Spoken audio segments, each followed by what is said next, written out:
정국입니다. 국민의힘은 오늘 비상대책위원회 체제 전환을 마무리할 예정입니다. 비상대책위원장에는 주호영 의원이 유력하다고 합니다. 정유진 기자 나오십시오. 네, 국회입니다. 네, 국민의힘 비대위 전환을 위한 전국위원회가 지금 진행 중이라면서요?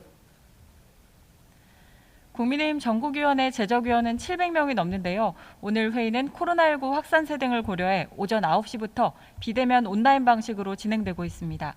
지금은 당대표 직무대행인 권성동 원내대표가 비대위원장을 임명할 수 있도록 하는 내용의 당헌 개정안이 논의되고 있습니다. 서병수 전국위 의장은 인사말에서 당과 윤석열 정부가 비상 상황에 처했다는 인식 아래 조속한 시일 내 집권 여당으로서 국민 신뢰를 회복해야 한다고 말했습니다. 그러면서 안정적인 국정 운영을 뒷받침하기 위해 적법 절차를 거쳐 당헌 개정안을 마련했다고 설명했습니다. ARS 표결에서 당헌 개정안이 가결되면 전국위원회는 잠시 정회하고 오후 2시쯤 국민의힘 의원총회가 열립니다. 여기에서 비대위원장이 추대될 계획인데 오선 중진인 주호영 의원이 유력한 것으로 알려졌습니다. 이후 전국위원회가 속개돼 비대위원장 임명안에 대한 ARS 표결이 진행됩니다. 찬성표가 더 많을 경우 비대위원장 임명이 확정되고 국민의힘은 김종인 비대위 이후 1년 2개월 만에 다시 비대위 체제로 전환됩니다. 네, 이준석 대표 쪽의 움직임은 어떻습니까? 예, 그 부분이 갈등의 불씨로 남아 있습니다. 이 대표는 비대위가 출범하면 징계가 끝난 뒤에도 돌아갈 곳이 없어집니다. 그래서 효력 정지 가처분 신청 등 법적 대응을 검토하고 있습니다. 오는 13일 기자회견을 열어 여론전도 펼칠 것으로 보입니다.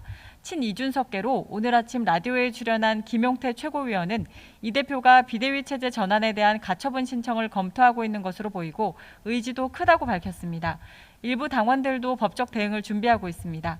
이런 가운데 비대위 활동 기간과 비대위원 구성은 출범한 뒤 비대위원장이 당 소속 의원들과 논의해 결정할 것으로 보이는데요.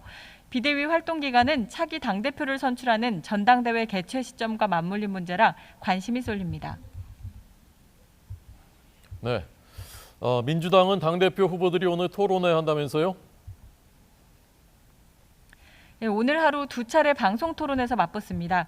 오늘 오전 보이는 라디오를 통해 3차 방송 토론회를 마쳤고 오후 5시에는 부산에서 한 차례 더 방송 토론을 합니다. 오전 토론회에서는 이재명 방탄용 지적이 나오는 당원 80조 개정 논란을 둘러싼 신경전이 이어졌습니다. 기소된 당직자의 직무를 정지시킬 수 있도록 규정하는 이 당원을 바꾸려는 움직임에 대해 박용진 후보가 이재명 후보의 생각을 묻자 이 후보는 정부 여당의 야당 침탈 루트가 될 수 있다는 점에서 기소만으로 직무를 정지하는 것은 적절치 않다며 찬성하는 입장을 밝혔습니다. 또 이 후보는 윤석열 정부가 진퇴양난에 빠져 있다면서 당대표로 선출되면 영수회담을 할 것이라고 말했습니다. 경선 초반부터 압도적 선두를 달리고 있는 이 후보는 실수를 최대한 줄이고 일찌감치 대세론을 다질 것으로 보입니다. 반면 박용진, 강훈식 두 후보는 당내 반 이재명 정서를 자극해 추격전을 이어가겠다는 전략입니다. 더불어민주당 당대표는 오는 28일 열리는 전당대회에서 최종 확정됩니다. 지금까지 국회에서 YTN 정유준입니다.